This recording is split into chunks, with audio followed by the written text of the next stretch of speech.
Yan, hello po mga nagabi. Kumusta kayong lahat? Di bale, hindi maganda yung timpla ko ngayon. Sobrang bad trip ako. Bad trip. Dahil lang sa screenshot na to. Well, alam niyo sa totoo lang ha. Ang laki nang nawala sa akin. Ang laki. Kasi, ito pa lang.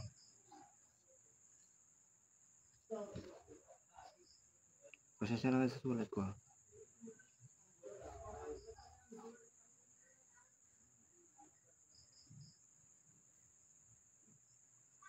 Yun, 1 hour 20 minutes. Ang laking oras, di ba? So, ang laki rin sana ng income ko within the day. Ngayon ipapaliwanag ko sa inyo kung bakit. Sa mga kapwa ko riders, alam nila to. Pumasok sa akin yung order na yan, yung transaction na yan, basta around 1, pero malapit na mag 2 PM. Ngayon, nangyari, right after kong ma-pick up yung order niya, nagtataka ako kung bakit parang wala akong makikita account name sa account na to. Mawawansin nyo din, di ba? Wala din. Ngayon, nagtataka ako. Pero nung na-pick up ko na yung kanyang order, alam nyo ba kung anong nagpakita?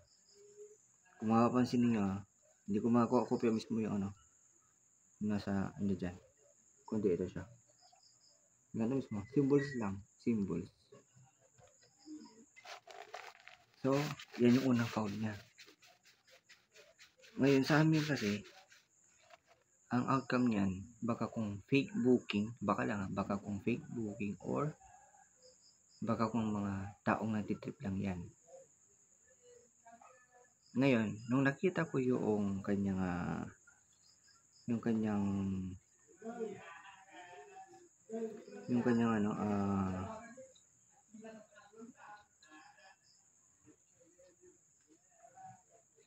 ito.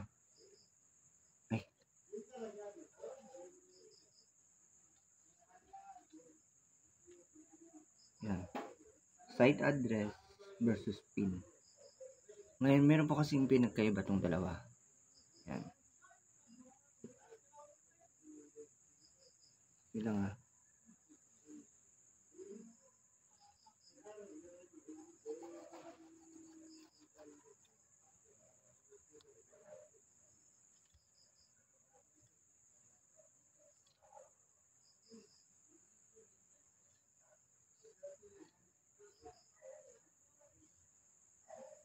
Okay. Site ad versus PIN. Yung site address niya, okay. Tama yung site address niya. Yung may kaya nyo dyan, SDO, Barangay Trayong. Well, tama yan. Tama naman yan. Pero itong PIN niya kasi, alam mo saan nakalagay? Dito. Dito lang naman.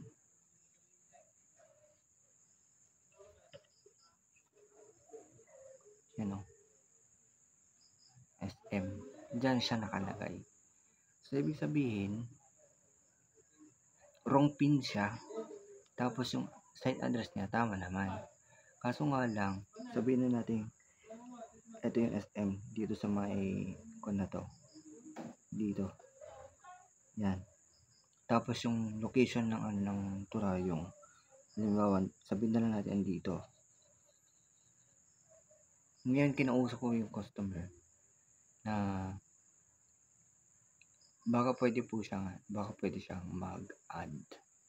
Kasi una-una po, sa totoo lang para sa kaalaman nyo na rin po. Kapag ang customer po kasi is wrong PIN, yun lang po kasi nagiging calculation po ng system kung magkano po yung magiging fare or pamasahe na ibibigay niyo po sa rider. Ngayon, noong nakita ko na mali na hindi tugma yung PIN address ay yung PIN pin location tapos yung site address niya. Nang napansin ko yun, kinausap ko siya. So, ma'am, saan ko po talaga i-deliver tong order? Sa SM po ba or dyan po sa mismong barangay Turayong? Tapos nagtaka siya kung bakit nabanggit ko pa ang SM. Kasi nga, yung pin location niya andito sa SM. Tapos ang malala, nung na-confirm ko na yung site address niya doon ko pala i-deliver, sinabi ko sa kanya kung okay po sa inyo, mag-add po kayo. Pero alam niyo, bago pa nangyari yan bago pa kami nagkausap, meron pang isang bagay nangyari. Yung kanyang ito,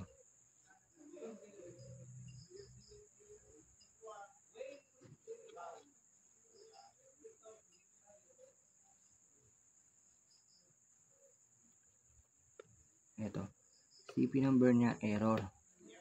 Kasi ganito yan, ang dami niyang foul sa accounts. CP number niya error. Bakit yun sabi? Una po, yung andyan dyan sa may gilid, kung mapansin niyo yung parang call button. Yung call button dyan po kasi dyan kasi nakalagay yung register number ninyo. Kung ano yung nilagay nyong, or kung ano yung niregister yung number sa inyong mga accounts. Ngayon, nung tinatawagan ko yung number niya, ay hindi matawagan. Ewan ko kung active yung number o kung ano man.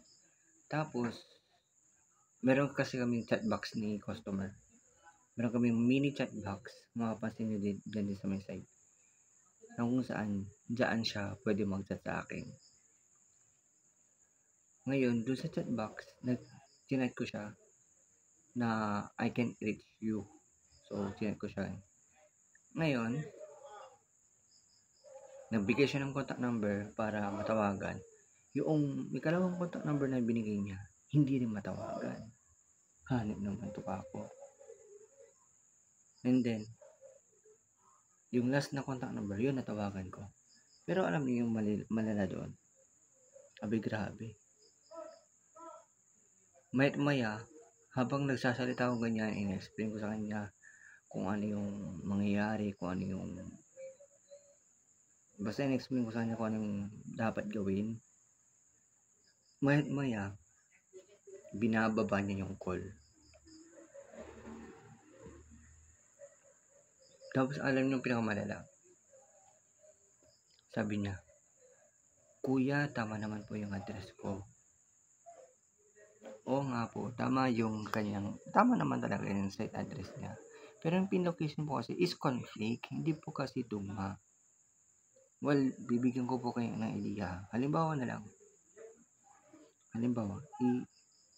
I-text na muna natin to. Huwag na muna natin pansinin yung site address niya. Halimbawa, pin location lang tayo magbibase. Yan.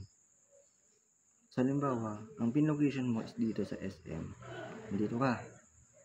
Ay, halimbawa, ito, okay. So, andito ka, tapos yung naipin mo, dito pala sa kabilang barangay, dito ka naipin. So, ibig sabihin, wrong pin na rin po yan.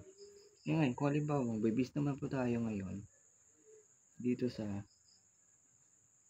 site address, pagka halimbawa, mali din po yung nilagay mong block, halimbawa nakatira ka sa mga subdivisions, block, lot, purok, or kung ano-ano pa any simple details po ng address ninyo, pag once na nagkamali ka, conflict na po yun. Kaya dapat as a citizen into your area, or as a local citizen into your area, dapat yung mismong address mo po, alam mo po yan. Ikaw lang po nakakalam ng mismong address mo. Kahit na anong klaseng description pa yung gawin mo sa sa address mo or sa identity ng bahay mo, pag mali po kasi yung site address, Tapos doon po kami napunta, doon kami napadpad. Hindi pa rin po namin may deliver yung order po ninyo. Ganun po kasi yon. Kaya importante po itong dalawang to, itong PIN at saka itong site address. Importante po kasi yan. Kaya pag halimbawa tugma po, tama po yung site address niyo, tama din po yung PIN location. Ibig sabihin, madali lang po namin may deliver yung order po ninyo. Ang pinakamaganda nga po niyan, pag once na na tama yung site address at saka yung PIN location, ang mangyayari dyan, right after po namin pick up yung order ninyo, yan, bale, dire-diretso na lang po kami. Dire-diretso na lang hanggang sa makarating na po kami sa bahay ninyo, sa hotel, or kung ano man, kung saan man yung address ninyo or location ninyo. Dire-diretso lang kami. Kahit wala nang tawag-tawag yun. Basta tama lahat yung information na nakalagay dyan. So, walang problema. So, ito bali, itong taong to, ang dami niyang fault. Pangalan niya, ayun na nga, symbols lang pangalan niya, symbols. Account name pa lang yun ha, account name. Yung unang error niya. Pangalawang error, CP number niya, nako naman, hindi matawag-tawagan. Tapos nung natawagan ko, siya pa yung nagmamagaling. Pero kung lalaban niya, tama daw yung address niya. Conflict naman, tama naman talaga yung address, pero conflict. And then next, yung PIN, yun na nga, yung site address, maling mali. Kaya kung mapapansin nyo, hindi po kasi kami, kung po kasi tanda nyo po to, pag mali po kasi yung PIN address ninyo, or yung site address, hindi po kami basta-basta makakagalaw or magmo-move. Gaya sabi ko sa inyo kanina, kung halimbawa, ito yung PIN location mo, tapos ito yung site address mo, magkaiba sila, hindi namin alam kung saan kami magdi-deliver. Kahit sabihin ninyo, andito kami banda. Yan, dito banda. Andito kami banda. Hindi namin alam kung saan kami dadaan. Kung diretso lang ba kami, ito, or kung hanap kami ng way papunta doon, or gagawin kami diretso dyan, tapos pa ganyan. So, di namin alam. Hindi kasi kami basta-basta makakakilos ng hindi po namin na-verify yung exact location po ninyo. Kaya para maiwasan po yung pagka-delay po ng mga orders po ninyo ng pagkain po ninyo, kailangan tama po yung kasi yung location, tama din po yung address, at tama po lahat ng detalye yung ilalagay ninyo dyan. Kaya grabe, itong taong to, sa sobrang dami niyang foul, naubos niya yung 1 hour and 20 minutes ko. Doon sa 1 hour and 20 minutes ko, ang dami ko pa sanang doon. Actually, may isa pa akong doon. Meron ko kasi isang kasabay na booking. Then, nag-sorry na lang din ako kasi isang customer kanina na pinaliwanag ko mali yung PIN ng isang customer. Kaya, ayun. Alam nyo, dumating na po yung pagkain niya na malamig na. So, yung nga din po yung ayaw namin na makapagati po ng pagkain na malamig. Gusto po namin na ihatid po namin yung pagkain ko sa inyo na mainit. Lalo na pagka ang orders niyo is foods talaga. Tapos pagka naman sa mga drinks, gusto namin ihatid namin malamig na malamig pa yan.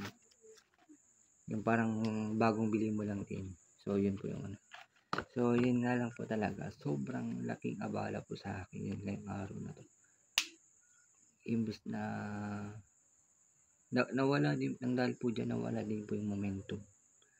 Yung momentum pa na mag-deliver. Kaya, ayun. Sobrang parang talagang dismayado ako. Kasi, working pa pala yan sa professional pa man din na tao. Kaya nagulat ako, professional na tao to, tapos ganun na tao dito. Ganun na. Mismong accounts, hindi maayos. Para saan ba naging professional ka? Ano ba naman yan? Sorry kung ito yung for the first time ninyong makakarinig ng ganito dito sa aking channel. And then malamang hindi ko na ma-upload to sa FB page and FB account ko kasi more than 15 minutes na. Ngayon, grabe. Ewan ko lang kung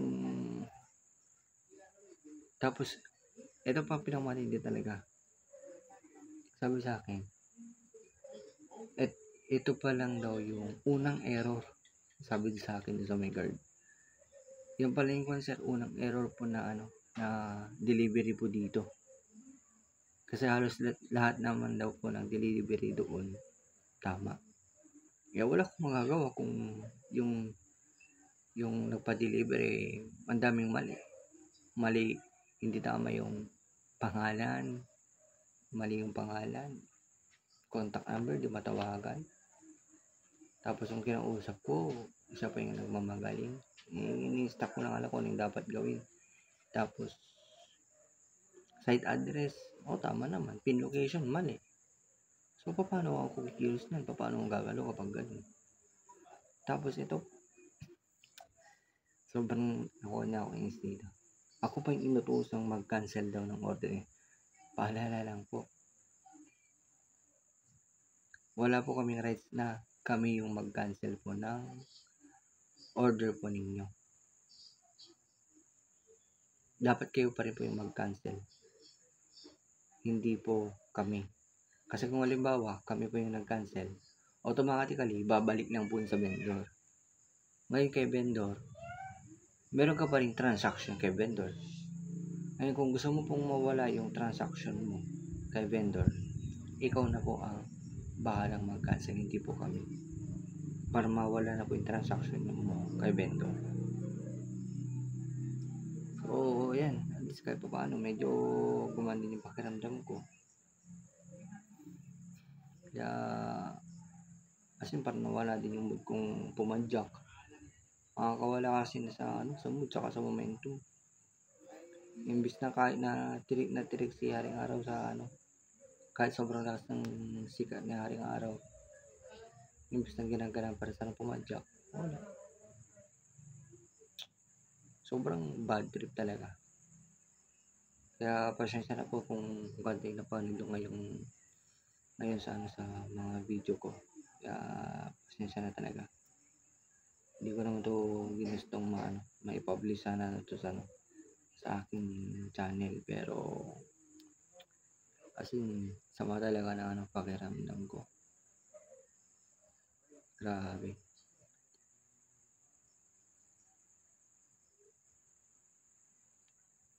Yun na po muna. Bago na lang po ako next time or sa susunod. So, thank you so much po and God bless po sa ating lahat.